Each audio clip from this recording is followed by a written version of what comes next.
தென்பழனி மலை மேலே தண்டபாணி கோலத்திலே கண்குளிர கண்டு விட்டால் போதுமே என்றும் கருத்தில் உந்தன் அருள் வடிவம் தோன்றுமே.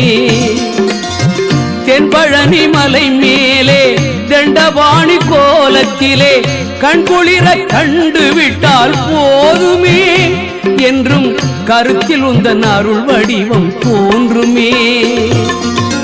உள்ளத்திலே நீ இருக்க உன்னை நம்பி நான் இருக்க வெள்ளிமலையான் மகனே வேலையா என் வாழ்வு வளம் காண கடைக்கண் பாரையா கடைக்கண் பாரையா.